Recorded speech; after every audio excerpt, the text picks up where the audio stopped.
सोचिए, जाड़ों की रात है, सावन का महीना, नदियों में उफान, पेड़ों की शाखों पर ओस की बूंदें, मंदिरों के घंटों की आवाज और दूर हिमालय की चोटियों पर छाए रहस्य।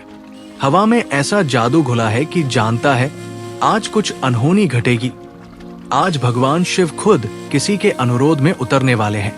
क्या आपने कभी खुद से पूछा है, आखिर क्यों सावन की शिवरात्रि पर नीलकंठ की आराधना असाधारण मानी जाती है?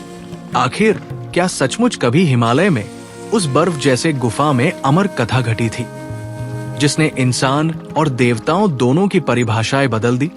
आज जो कथा मैं सुनाने जा रहा हूं, उसका हर मोड़, हर भावना आपकी सांस बांधेगी।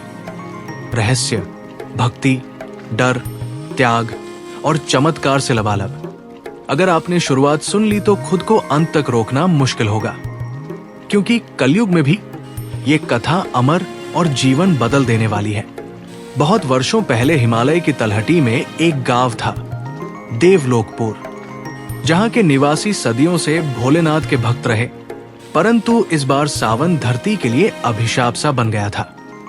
बारिश जैसे जानबूझकर उस गांव से किनारा कर गई थी।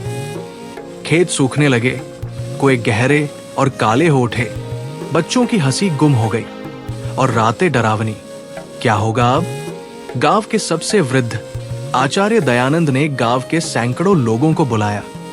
सावन की शिवरात्रि बस एक दिन दूर है।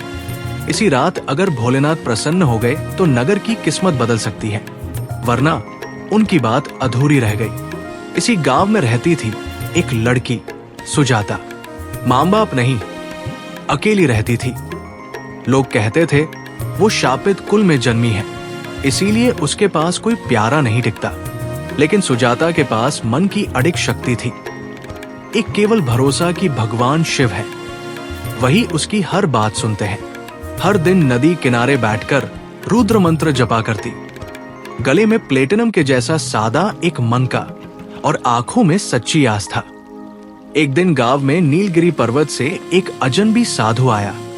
रूप इतना तेजस्वी कि आंखें झुक जाएं, वाणी इतनी मंद कि सुनो तो हर भय भाग जाए। वो सर्दियों की उस सावन शिवरात्रि से एक दिन पहले गांव पहुंचा। गांव का हर घर दुख में डूबा था। साधु बोला, भोलेनाथ आज भी उसी को सुनते हैं जो दुख में भी उन्हें मुस्कुराकर याद करे। मेरे पास है सिर्फ एक उपाय। अगर कोई भक्त हिमालय की सबसे ऊंची चोटी पर बनी सर्द बर्फीली गुफा तक पुकार पहुंचा दे, तो खुद शिव प्रकट होकर गांव का भाग्य बदल सकते हैं। एक क्षण के लिए भीड़ चुप, फिर कोई आगे नहीं बढ़ा।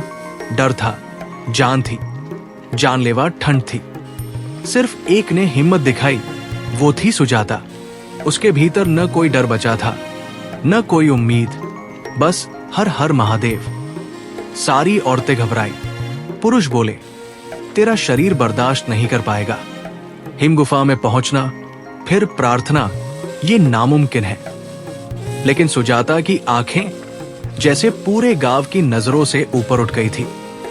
वो लोटा, बेलपत्र, गंगाजल और अपनी मां का दिया हरसिंगार का फूल लेकर चल पड़ी ऊपर की ओर। हवा और ठिठुरन के थपेड़े, पहाड़ियों के बीच बहते झरनों की आवाज, बर्फ की पुरानी दरारें। सफर आसान नहीं था। बीच रास्ते उसकी सांसें टूटने लगी, कांपने लगी।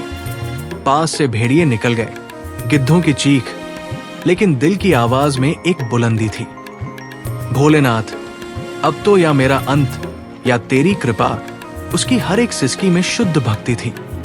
आंखों से आंसू बहते गए। जब चलता गया, जान तड़पती रही, लेकिन उसने न रुकना सीखा, न फिसलना।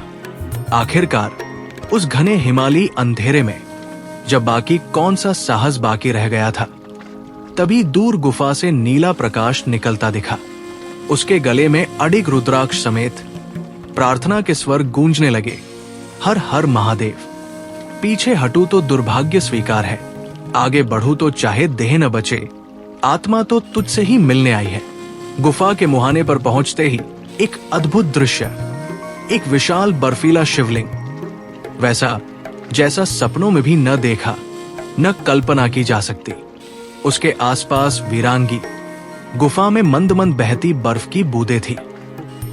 सुजाता ने ठंडी जमीन पर लोटा रखा, कांपते हाथों से जल चढ़ाया, बेलपत्र अर्पण किए और मां का फूल रखकर पूरा शरीर गिरा दिया।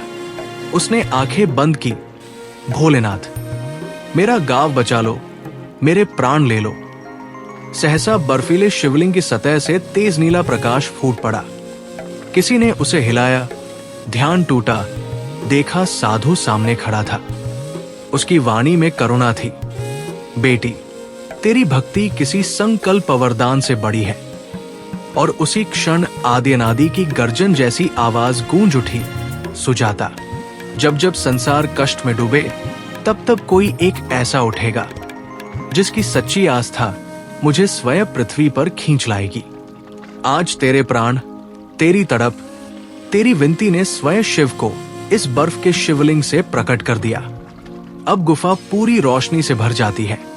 सुजाता की चेतना टूटती है। वो अचानक नीचे गांव के मंदिर में है।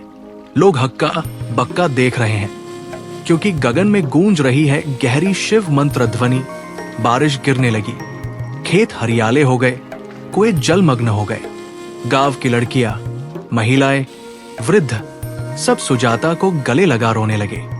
साधु वहां नहीं था, लेकिन मंदिर में शिवलिंग की सतह पर उसी साधु का प्रतिबिंब था। मानो शिव ने खुद भेष बदलकर उसे परीक्षा दी हो। मोहरात्रि की वो सावन शिवरात्रि हमेशा के लिए अमर हो गई। गांव की किस्मत बदल गई। पुरानी कथाएं गूंजी। दुख में तड़पती भक्ति को जब जब दिल से कोई पुकारता है, शिव खुद उसकी रक्षा करने चले आते हैं।